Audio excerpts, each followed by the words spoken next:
But there's more talk about this concept of what it means to cut through the mix. Yeah, that's a bit subjective.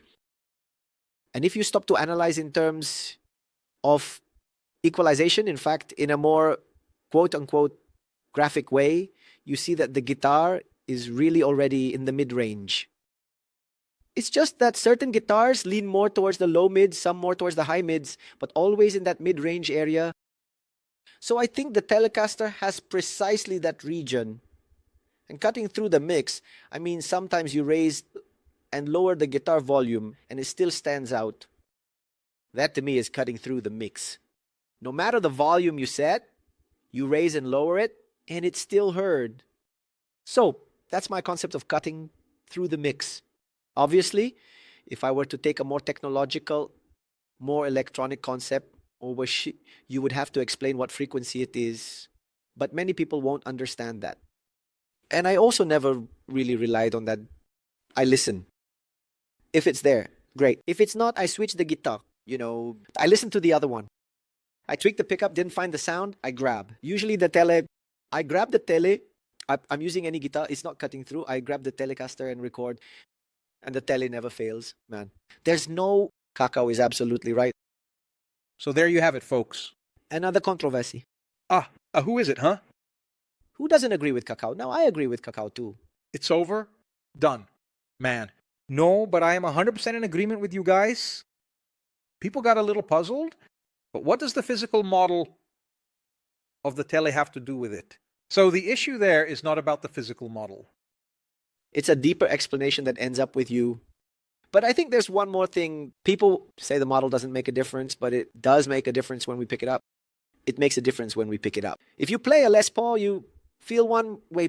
If you play a tele, you feel another way. We can't ignore the musician's vibe when they're playing with that instrument, But there's also the issue of the pickup positioning, right, man? It changes a bit there, right? From a tele to a Strat, right? This can be good for one type of music and bad for another, but the tele is good for everything. With the tele, it's hard for anything to sound bad. And taking advantage of the fact that you brought this up, because here, man, we have the support of national brands. And man, there's a big prejudice against national guitar brands. You have the support of Music Maker, right? That. And just Careto now. You've always used national brands for many years, along with guitars that aren't national. You've also noticed a lot of changes in the market. And I'm not talking about any specific brand here, but we feel, man, that there's a heavy bias against national brands. Do you agree that there has really been a paradigm shift in the last 10 years? I agree. And I attest to that with experience. Use luthier-made guitars, like my guitars from Luigi, for example, who is a wonderful luthier from Niterói. Man, I still have these guitars today. They were already amazing back then. And I had one. At that time, I had a PRS, a Tom Anderson, and a Tele from Luigi. And I used them on equal footing like that. I didn't feel a difference because the guy is a craftsman. He knows where he wants to go. And then I went through this whole series of boutique guitars, and I feel that there is indeed a bias when you want to charge a higher price for a national instrument. Wow, but with that, I could buy a Fender and such. Man, depending on the quality level of the instrument, you can't.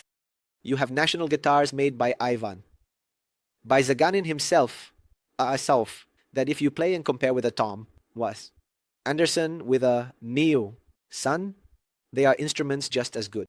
You take a Sun today, the other day I saw my red Sun, which I sold quite some time ago. The guy is asking, I don't know, 30,000 raise for the guitar. It's like, there are guitars that reach 80,000. I had one, the PRS that I use on my album. Yes, that guitar. No joke, man. No joke. These guitars really deliver a lot. But it's not just the sound. There's the finish that is the finish of that guitar you recorded with, which is something handmade by Paul Reed Smith. That's another thing. It's his private stock of wood. Exactly. That's another. Returns with the woods. Yeah, it's another value. But in terms of sound, And so I'll tell you, in terms of finish, I think the guitars from Zaganin by Ivan, which I use, the Music Maker and the Raritan, have an exquisite finish. But do you want to see, man, a cut that caused a lot of controversy? From Zaganin, there was an episode with him. Did you get to see it? See it? Did You'll see it later, right?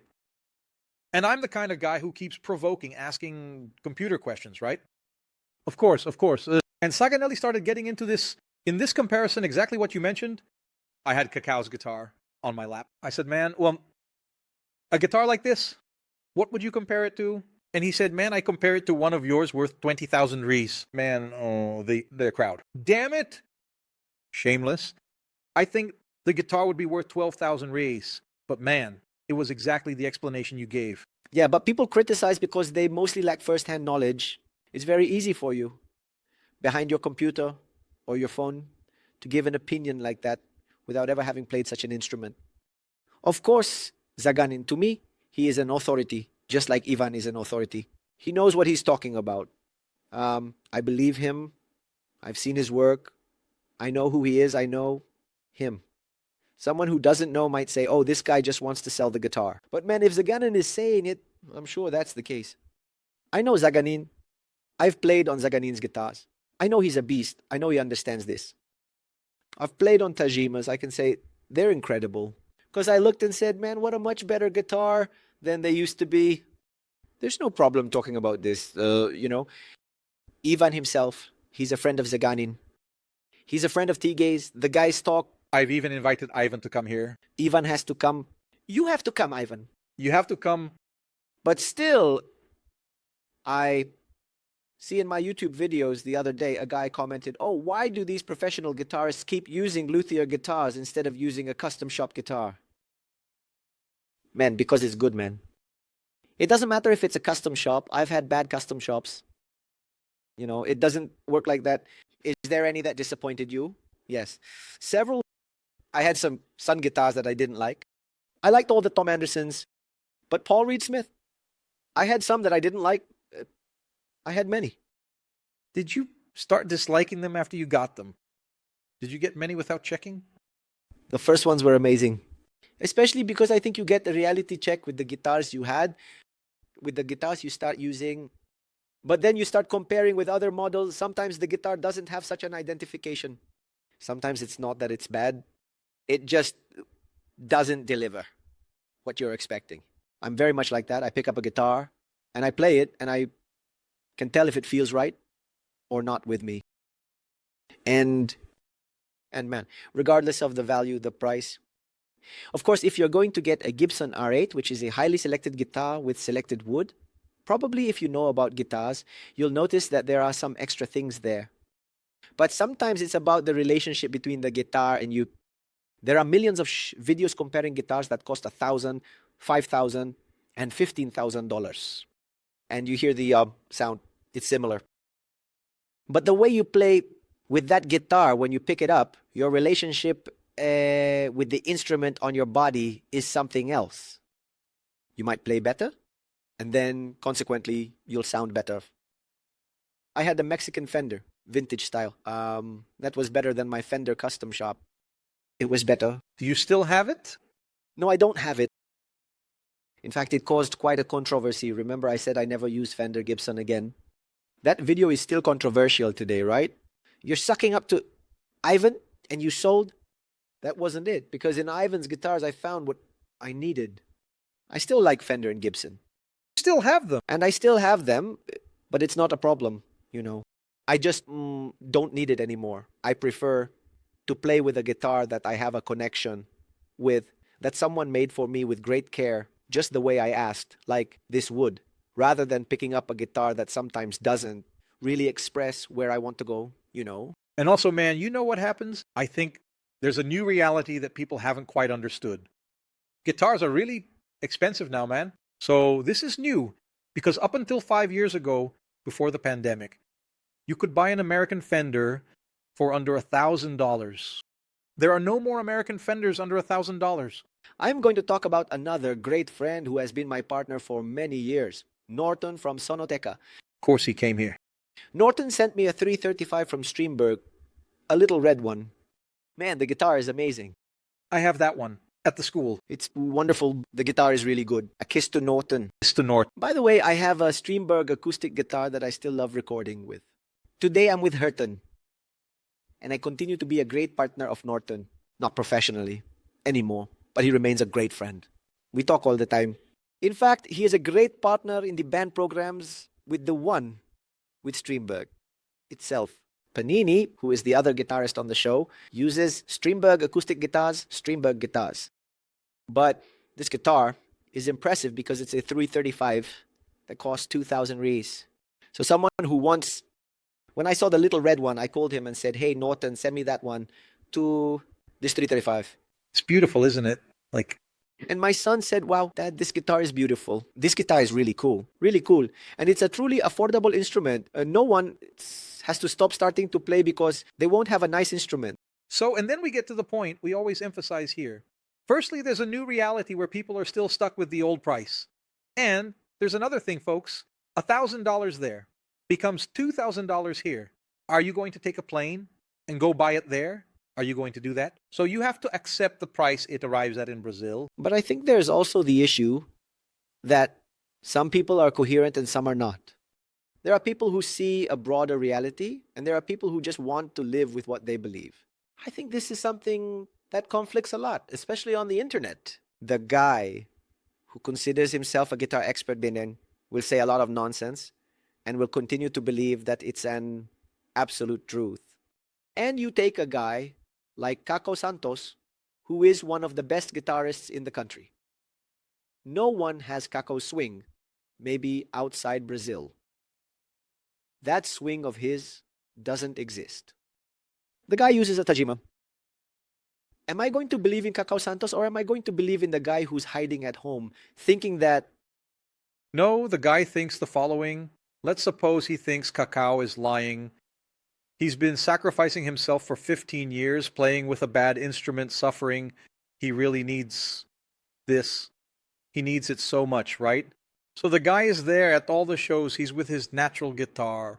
And there's a discomfort, man, because the guy is successful. The guy is talented, and people get bothered. The guy actually wanted to be Cacao Santos, right?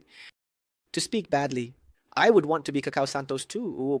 But it's not out of envy of Cacao Santos. It's because you're really good. You are amazing. And so we see not only the talent he has, but the influence he has in music. His episode here was one of the most viewed episodes. All the clips, the people, and many comments. And he also, he talked about some controversial topic. And he speaks. He doesn't hold back. That's really good. I like that. And I saw that he handles it very calmly. Yes. I saw the part where he talks about the amplifier on stage. And I completely understand what he's talking about. That's his way of having the perception and comfort art. He needs to play live. And he can also choose, yes, because he has a position in the band with him where he is also a protagonist. And he has the structure. Exactly. And more than that, I interact with various types of artists and different musicians daily. I like trying to provide the comfort they want to play on television. Obviously, there's a limit to this. The guy can't set an amplifier to 10 because it will bleed into the microphones. But on the day Charlie Brown Jr. went to the show by Marcon, I said to him, Marcon, with 2 rectifiers, I said, turn it up a little. He said, I don't believe it. First television show that's asking to turn it up. The Charlie Brown tribute. They went on the show. And it was an incredible thing. Who was singing? Marco himself. The Egyptian. But they really rocked it and played with energy, with intensity. It was rock and roll, and I asked him to turn up the guitar, and he was thrilled. He said, man, you're asking me to turn up the guitar. No, it's really cool.